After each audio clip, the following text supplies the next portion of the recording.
사람은 누구나 자기만의 독특한 음색과 또 톤과 어투가 있습니다. 제가 처음 들었을 때 우리 박경림 교회 그 목소리를 굉장히 많이 들을 수 있었는데 어느 순간 잘 못 듣다가 오늘 다시 듣게 되어서 굉장히 반갑게 느껴졌습니다. 여러분도 그렇죠? 예. 성경에 보면은 끝에는 참 행복하게 끝났지만 그 과정을 가만히 들여다보면 참 많이 힘들었겠다 하는 그런 사람들이 나옵니다. 그 중에 하나가 에서지요. 에서는 쌍둥이의 큰아들로 태어나서 장자가 누릴 수 있는 모든 권한과 축복을 다 가지고 있었습니다. 우리나라도 한 두세 대 전만 하더라도 큰아들을 타면 얼마나 위세가 센지 하여간 뭐 위에 누나들도 뭐 동생들도 꼼짝 못하고 그리고 부모님들은 모든 걸 다 큰아들한테 주는 그런 풍습이 있었죠. 4,000년 전에 우리보다 훨씬 가부장적인 이스라엘에서 장자가 되냐 마냐 하는 것은 인생의 방향과 내용이 달라지는 거였습니다. 근데 장자는 사실은 바꿀 수 있는 게 아니잖아요. 근데 참 불행하게 에서 입장에서 보면은 자기의 장자권과 축복권을 동생인 야곱에게 빼앗겼습니다. 그것도 사기를 당해서. 처음에는 못 모르고 빼앗겼는데 시간이 지날수록 그 빼앗긴 결과가 얼마나 뼈아프다는 것을 절감하게 되고 그 아픔이 뼛속에 사무칠수록 그의 마음속에는 이 원수를 갚아야 되겠다는 복수심과 증오가 피어올랐겠죠. 물론 성경은 야곱이 그것 때문에 고향을 떠났다가 우여곡절 끝에 아내를 얻고 다시 돌아오면서 극적으로 두 형제가 상봉하고 화해하는 것으로 해피엔딩으로 끝나지만 사실 에서의 인생을 보면 그 시간이 20여 년이나 되는 상당히 긴 시간이었고 그 시간 동안에 내 마음속에 누군가를 미워하며 산다는 것, 내 인생의 목표는 반드시 지금의 내 인생 이 모양 이 꼴로 만든 저놈을 반드시 처단하고 좋게 말하면 정의를 세우고 뭐 이런 것으로 마음속에 원한을 품고 산다는 것은 그 자체로 불행한 겁니다. 오랜만에 만나는 동생을 향해서 너무 반갑다, 기쁘다, 고맙다 이렇게 만나도 그 떨어진 세월의 한과 아쉬움을 다할 수 없는 건데 나는 너를 복수하기 위해서 기다렸어. 칼을 들고서 이렇게 맞이한다는 것은 사실은 모두에게 다 힘들고 불행한 거죠. 또 한 사람은 요셉입니다. 요셉은 정말 이스라엘 사람들이 어려움에 처했을 때 그 흉년에서 이스라엘의 가문을 구한 굉장히 멋지고 또 종의 신분에서 애굽의 재상까지 오른 입지전적인 인물이었고 구약 성경 창세기에서도 요셉의 이야기가 상당한 많은 분량과 비중을 차지합니다. 그러나 그가 어려울 때마다 하나님의 도우심과 신앙을 통해서 우리의 무한한 신앙적인 용기와 감동을 주지만 그 개인의 입장에서 생각해보면 요셉은 굉장히 어두운 생활을 한 거죠. 어려운 생활을 한 거죠.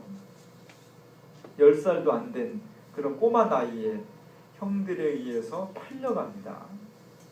그 장면은 어린 요셉이 얼마나 힘들고 두려웠던가 하는 것을 단적으로 표현해 줍니다.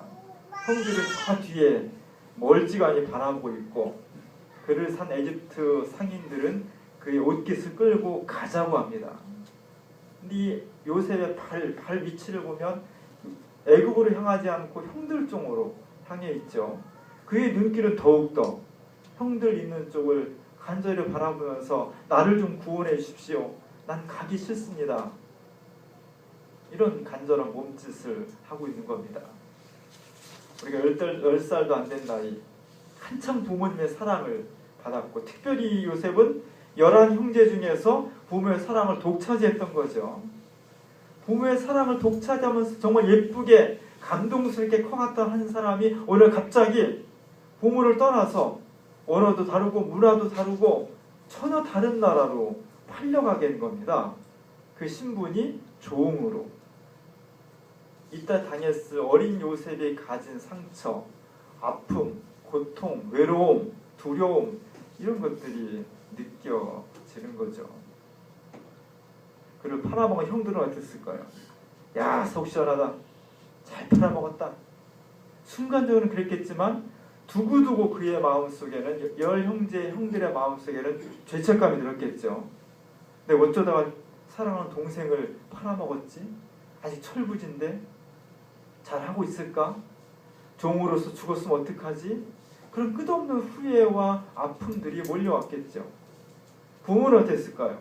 눈에 넣어도 아프지 않을 것 같은 막내 이 요셉을 어느 날 갑자기 죽었다는 복을 들었을 때 죽은 자식을 가슴에 묻고 이 부모는 날마다 눈물로 세월을 흘렸을 겁니다. 그걸 지켜봐야 되는 10명의 형들은 돌아서서 더욱더 가슴 아프고 후회하고 죄책감 들고 집안 전체가 아마 제가 생각했을 때는 요셉이 팔려간 이후로 이 집안은 웃음이 사라졌을 거다. 물론 하나님께서 이 아픔과 과정을 통해서 나중에는 이스라엘 가문을 흉년 가운데서 구원하시기 위한, 그리고 더 나중에는 이스라엘 민족을 출애굽을 시켜서 가나안 땅에 정착시키기 위한 원대한 역사적인 구원의 프로그램 속에 있었던 것이지만 어린 요셉의 입장에서 보면 그것은 대단히 어렵고 힘든 것이었습니다. 이렇게 모두에게 일정 기간이었지만 아픔과 상처를 주었던 근본적인 원인은 미움이었습니다.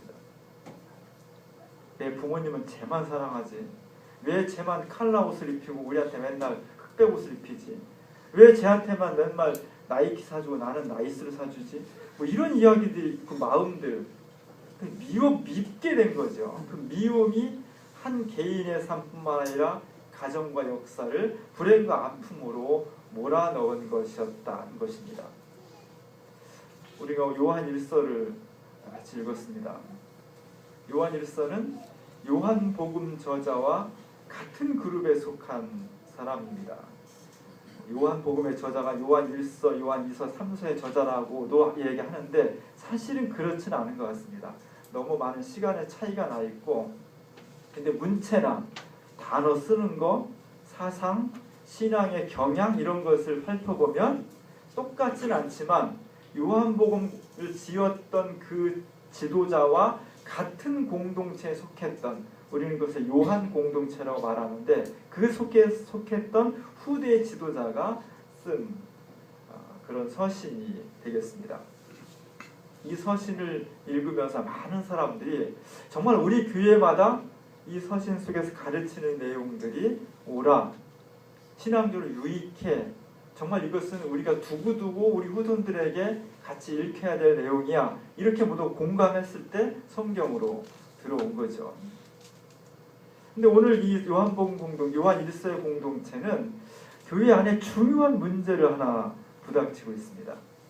그것은 같이 신앙생활하고 먹고 마시고 공동체를 이루었던 사람들 중에 일부가 교회를 뛰쳐나갔습니다.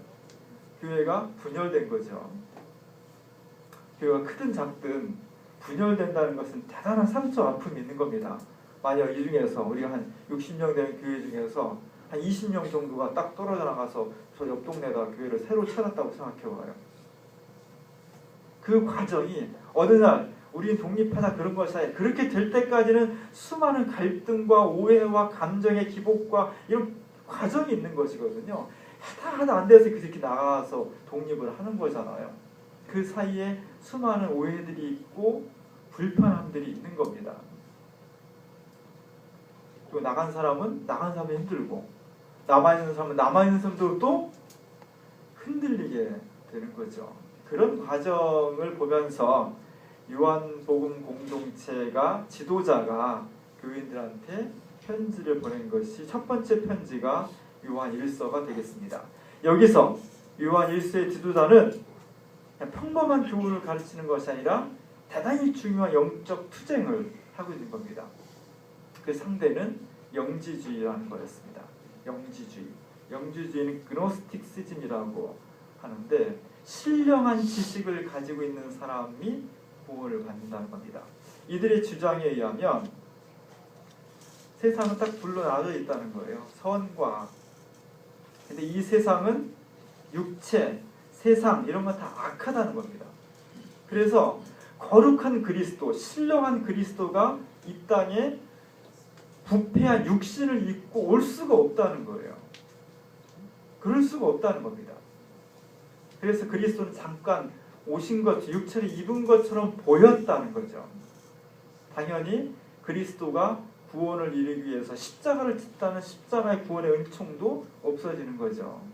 이런 그 주장들이 그 당시 사람들한테 굉장히 넓게 유포되어 있었고 100년을 지난 기독교 역사에서 어느 한 교회만의 문제가 아니라 그 당시 초대교회 모든 교회가 공통적으로 이러한 이단과 사설에 미혹되어 넘어갔으며 많은 교회들이 혼란을 겪고 있었다는 겁니다. 유다복음인데요. 그런 영지주의를 신봉하는 사람들이 썼던 복음서들이 있습니다. 유다복음, 도마복음 여러 가지 복음서가 있는데 아주 후대에 쓰여진 건데 이러한 사상들이 초대교회에 많은 사람들을 유혹하게 했고 정통 교리를 믿고 있던 사람들에게 이것은 굉장히 큰 유혹이었고 많은 사람들이 갈라져 나갔다는 거죠. 여기에 대해서 요한복음의 일서의 공동체 이 지도자가 싸움을 하고 있는 겁니다. 영지주의가 잘못됐다. 진정한 복음은 이런 거다. 그래서 영지주의 사람들은 그리스도는 그럼 뭐냐? 사람은 어떻게 구원받냐? 사람은 원래 하나님과 같이 원리가 같은 존재였는데 그걸 모르고 잊어버렸다는 겁니다. 근데 그리스도가 사람은 원래 하나님과 같은 존재야. 같이 교류하면서 신령하게 교제할 수 있는 존재야. 그것을 깨우쳐주는 지식을 가져다 주었다는 거죠. 그분이 그리스도라는 겁니다. 이 신령한 지식을 그노시스, 영지, 신령한 지식 이렇게 부르는 거죠. 그러다 보니까 이 영지주의에서는 어떻게 구원을 받느냐? 그 신령한 깨달음을 얻고 하나님과 신비한 교제를 나누는 거예요. 영적으로 그 지식을 통해서. 그래서 늘 하늘만 바라보면서 관조를 하게 되는 겁니다. 그 대신 우리가 살아가는 이 사회, 사람들의 삶, 역사 이런 거에 대해서는 부정한 것이니까 관심을 안 갖게 되는 거죠. 사실 초대교회의 가장 큰 문제는 바로 이 문제였습니다. 그리스도는 신령한 분인데 이렇게 지지고 볶고 욕심 많고 부패하고 더럽고 죄 많은 그런 인간으로 오실 수가 없다는 주장이 사람들이 굉장히 설득력이 있었다는 거예요. 그것에 맞서서 싸웠던 것이 초대교회 지도자들이었습니다. 아니다. 그리스도는 신령하고 거룩한 분이지만 분명히 우리가 똑같이 부패하고 욕심 많고 죄 속에 있는 인간의 몸으로 오셨다. 이것이 요한복음의 아주 강력한 선언이었습니다. 이 싸움이 지금은 별거 아닌 것처럼 보이지만 굉장히 치열하고 목숨 건 투쟁이었습니다. 지금도 우리가 그래서 이겼다고 생각하지만 2000년이 지난 지금도 한국 기독교의 특별히 보수적인 기독교의 신앙을 가만히 들여다보면은 2000년 전에 있었던 영지주의 신앙의 요소들이 아주 깊은 곳에 남아 있습니다. 예를 들어서 보수적인 신앙인들은 복음은 뭐냐? 예수 복음은 사회 역사 정치 현실에 무관한 거다. 우리는 오직 예수 믿고 구원받고 천당 가는 거다라고 하는 것이 한국 기독교의 보편적인 이야기죠. 그 끈이 영지주의와 상당히 연결이 되어 있다고 보는 겁니다. 여기에 대해서 오늘 요한복음 이 지도자가 기독교 복음을 온전히 지키기 위해서 싸움을 하고 있습니다.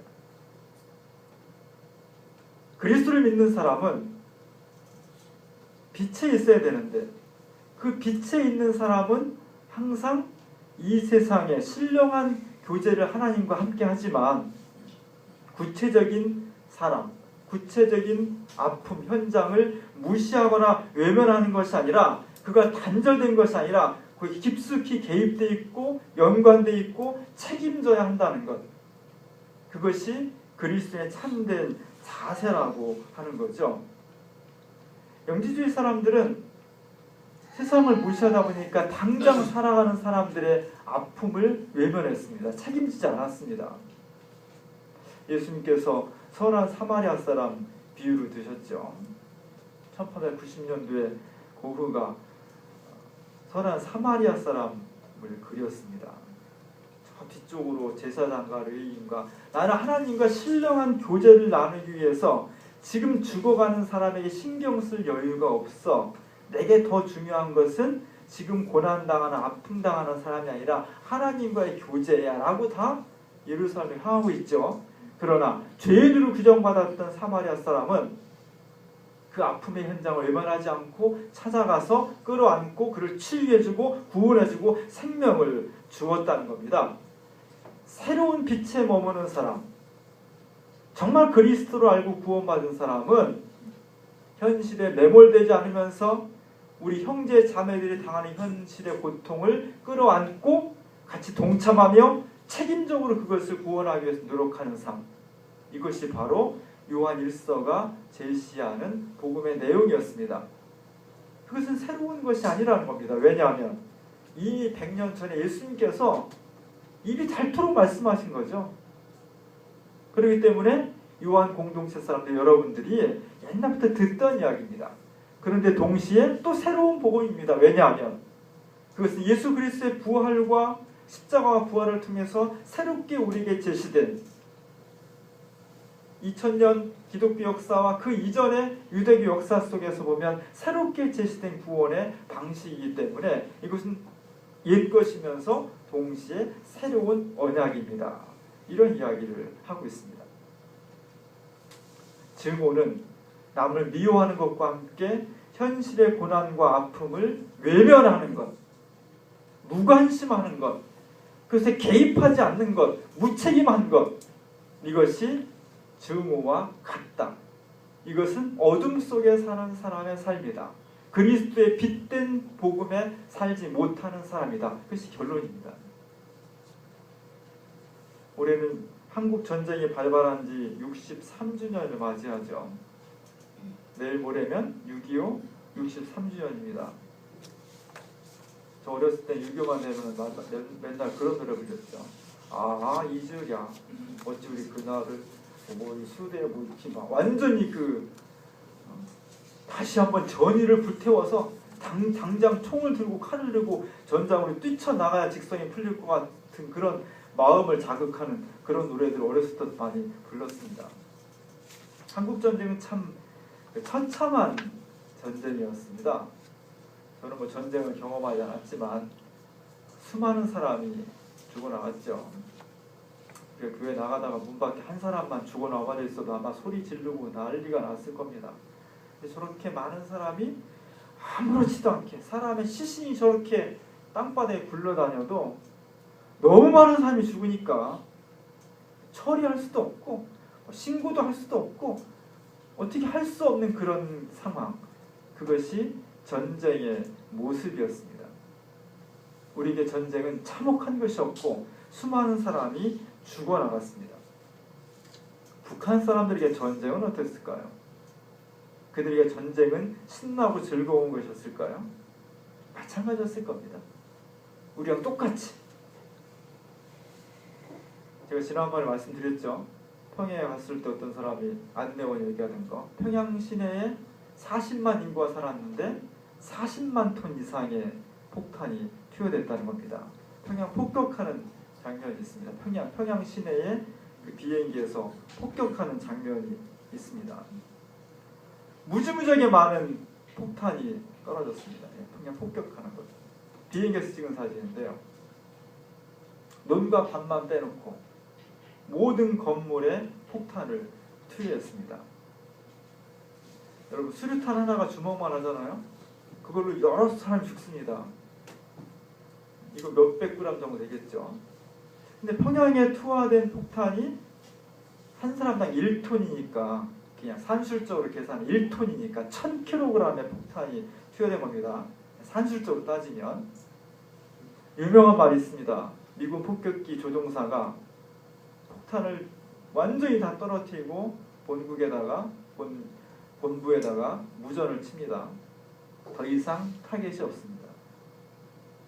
뭐 폭탄을 떨어뜨리려도 더 이상 지상에 뭐 이렇게 남아있는 게 없었다는 거죠. 그것이 북한 주민들이 당한 6.25 전쟁의 모습이었습니다. 우리만 처참한 것이 아니었습니다.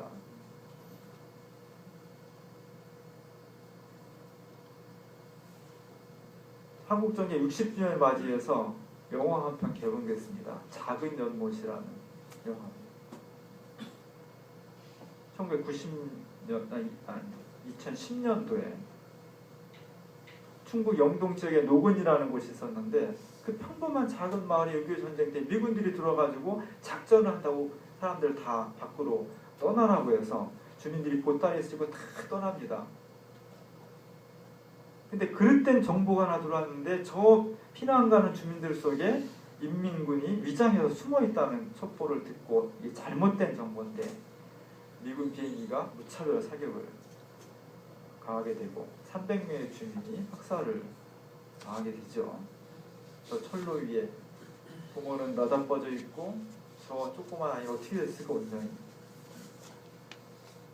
그것이 전쟁의 모습이었습니다. 1992년도에 개봉한 하얀 전쟁이라는 영화가 전쟁 영화 중에서 우리가 큰 충격을 주고 의미가 있었던 것은 그동안 우리 사람들은 공산당, 빼뚜콩 이건 뭐 피도 눈물도 없는 잔인하고 이건 괴물과 같은 나쁜 놈들이고 우리나라 군인 미군은 늘 선하고 정의로운 군인이라는 이미지를 받아왔습니다. 그래서 전쟁터에서도 인류애를 발현하고 전쟁터에서도 젠틀해, 신사답고 멋있어, 인간적이고. 사실 그랬을까? 그러지 않았다는 거죠. 우리나라 군인도 고인은 아니지만 베트남 전쟁에서 양민을 향해서 총을 휘갈렸고 그 사실을 은폐하기 위해서 무참하게 노인과 어리니까 학살했다는 겁니다. 그런 충격적인 사실들을 우리나라에 발표함으로써 전쟁이라는 미치광이의 현장, 광적인 현장에 인류의 도덕, 서정, 낭만, 우정 이런 것들이 들어설 공간은 조금도 없다는 것. 그건 누가 선이고 누가 악이냐가 아니라 전쟁 자체가 악이라는 것. 왜냐하면 그곳에는 내가 봐주다가 내가 인류애를 뭐 우정을 이렇게 하다가는 순간적으로 내가 처참하게 죽으니까. 전쟁이라는 거대한 틀 속에서는 내가 쟤를 죽이냐 아니면 내가 쟤에 의해서 끔찍하게 죽임을 당하냐 둘 중에 하나지. 그 사이에 우리 한번 협상해서 둘이 한번 잘 살아보세. 이런 것이 있을 수가 없다는 겁니다. 나는 전쟁을 싫어하는 그런 도덕주의자이기 때문에 우리 싸우지 말고 둘이 평화를 이루어보자. 이런 거 말할 틈이 없다는 겁니다. 만나는 순간 죽이냐 죽느냐 둘 중에 하나밖에 없다는 것. 그 공간이 끔찍한 전쟁터라는 것을 우리에게 일깨워 주었다는 겁니다. 그것이 바로 전쟁이 가지고 있는 전쟁 그 자체에 악마성이고 지옥이 되는 거죠. 그러므로 우리는 우리에게 전쟁을 일으킨 북한 주민들을 증오하는 것이 중요한 것이 아니라 어떻게 하면 전쟁 자체를 예방할 수 있느냐, 어떻게 하면 전쟁을 막아낼 수 있느냐, 다시 전쟁을 일으키지 않게 할 수 있느냐는 것에 초점을 모으는 것이 중요한 겁니다. 해방 후에 1950년대에 6.25가 일어나기 전 그 상황은 우리나라의 북진통일, 멸공통일이 굉장히 팽배했던 시절이었습니다. 이승만 대통령이 휘호를 썼습니다. 북진통일, 멸공통일. 이것이 그 당시 대통령과 남한의 일반적인 사람들이 가지고 있던 북진통일은 뭐예요? 평화와 화해 통일이 아니죠. 북쪽으로 진격해 들어가서 통일을 이루겠다는 겁니다. 그 방법은 북한이 어서 오십시오, 웰컴 하지 않는 이상 전쟁밖에 없는 거죠. 그런 분위기가 있던 시대에 1950년 1월 달에 미국의 국무성 장관 애치슨이 중요한 선언을 합니다. 미국은 앞으로 애치슨 라인이라는 것을 발표를 해서 미국이 보호할 나라는 알루산 열도부터 일본과 필리핀을 잇는 이 선이 미국이 보호할 선입니다. 한국은 빠져 있습니다.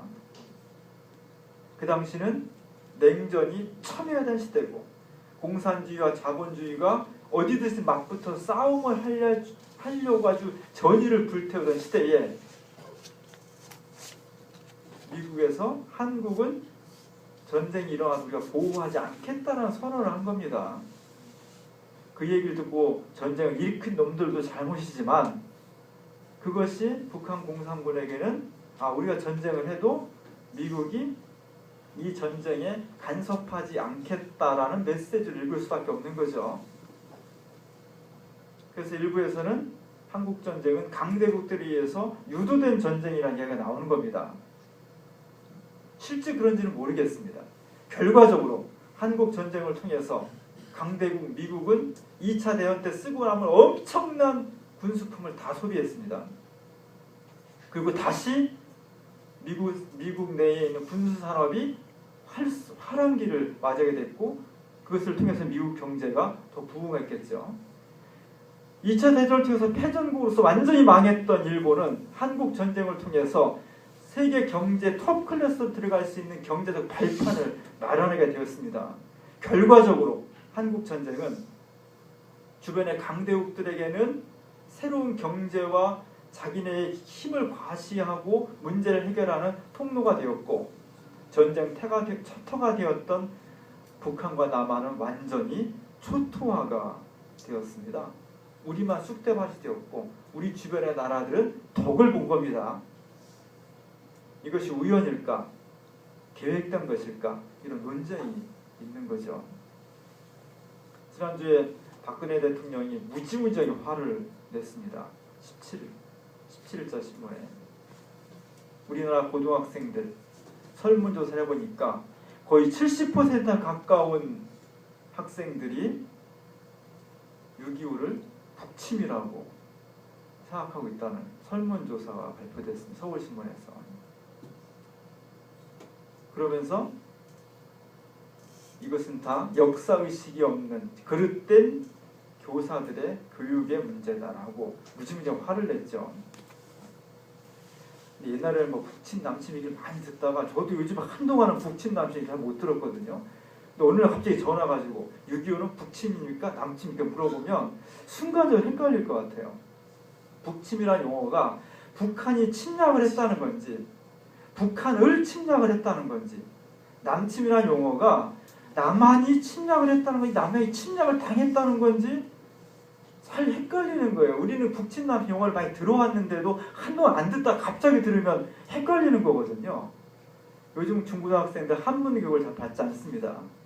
북침은 이런 뜻이고 남침은 이런 뜻이고 용어를 설명하지 않고 갑자기 전화해서 너 6.25를 북침이라고 생각해? 남침을 생각해? 말하면 북침이라는 용어를 북한이 우리나라를 침략했구나라고 충분히 오해할 수 있는 거죠. 저도 헷갈리는데 그 설문조사를 가지고 잘못된 설문조사를 가지고 대통령이 대단히 화를 냈다는 거예요.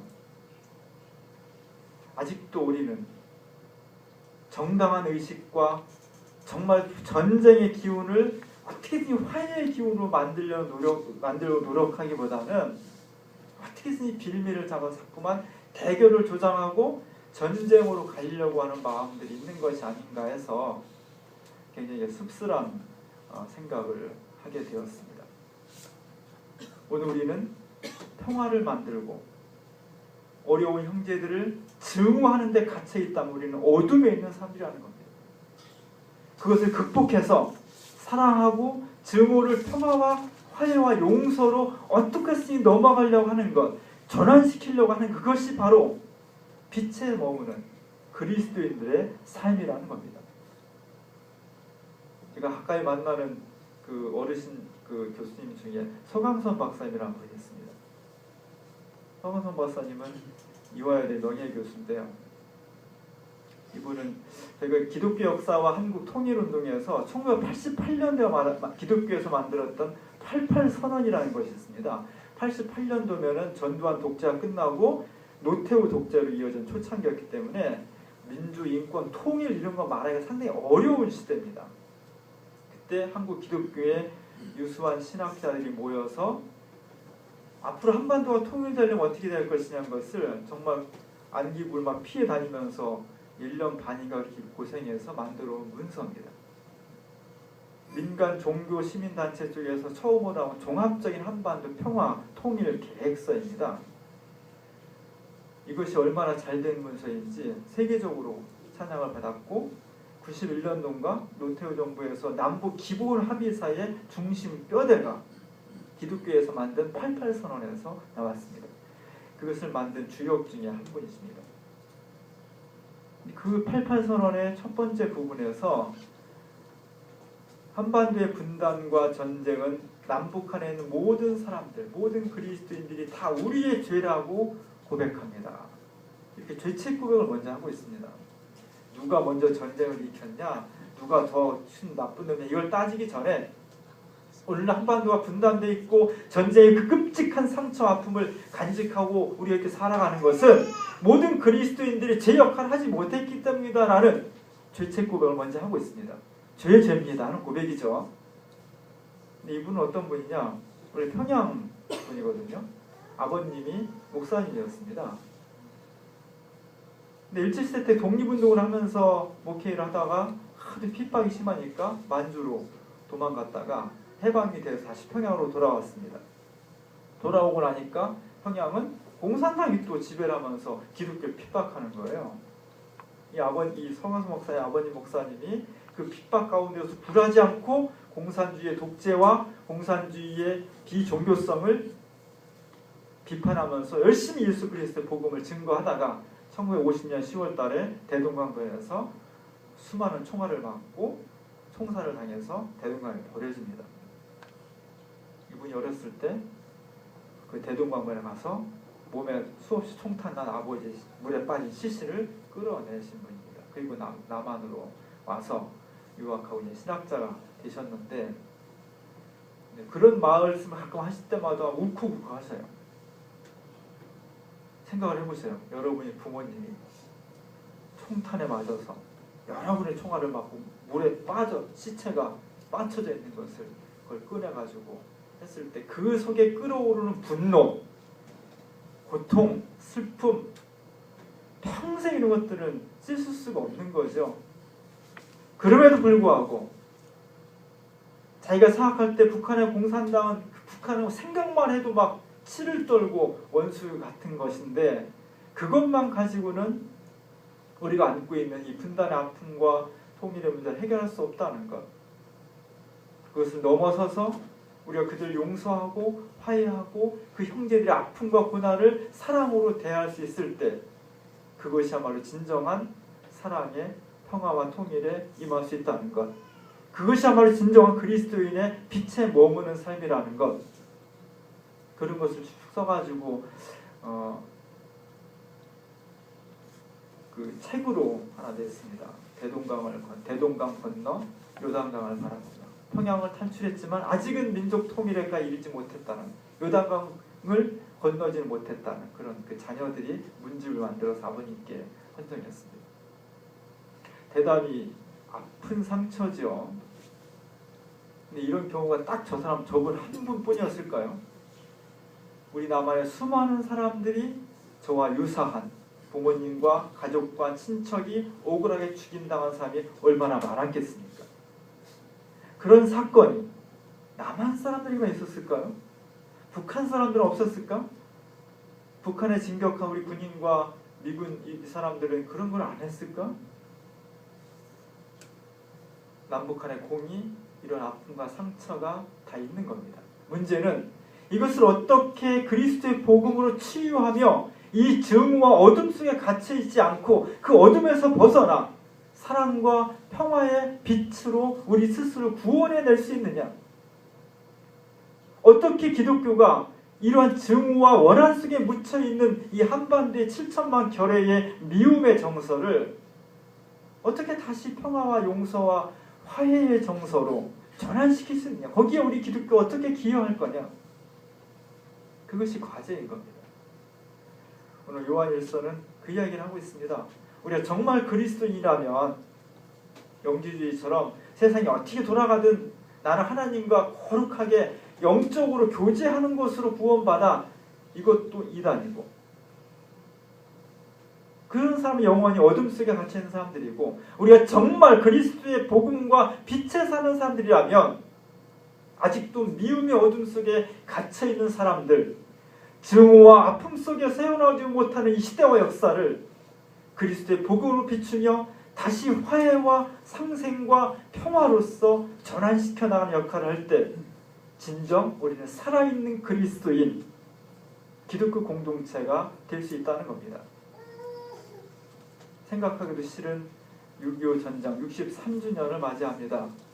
그냥 기념일에서 끝나는 것이 아니라 우리에게 주어진 사명이 있다면 다시는 이런 전쟁, 다시 전쟁이 일어난다면 이보다 몇십 배, 몇백 배로 끔찍하고 아플 그 전쟁이 일어나는 것을 예방하는 것, 그러기 위해서 우리가 무엇을 해야 될지 그리스도에서 깨어서 기도하고 우리 마음속으로부터 증오와 미움을, 무관심을 화해와 용서와 사랑과 그리고 끝없는 도움을 나눔으로써 변화시켜 나갈 수 있는 그런 기독교, 그런 교회, 그런 그리스도인이 되라고 하는 것입니다. 이 말씀을 통해 우리가 평화의 사도가 될 수 있기를 주님의 이름으로 간절히 축원합니다. 은혜로 오신 하나님, 여러 가지 개인의 삶과 역사 속에서 많은 상처와 고통이 있습니다. 도저히 용서할 수 없는 원한과 증오가 있습니다.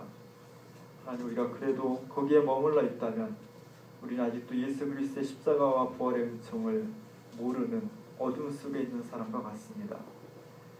우리 이 시대를 향해서 미움과 증오와 원한을 넘어서 또는 어려움 당하는 형제의 무관심을 넘어서 진정한 화해와 평화와 사랑을 만들어갈 수 있도록, 그래서 우리가 진정 새로운 언약을 받은 사람들로서 빛에 머무는, 빛을 만들어가는 살아있는 그리스도인이 다 될 수 있도록 인도하여 주옵소서.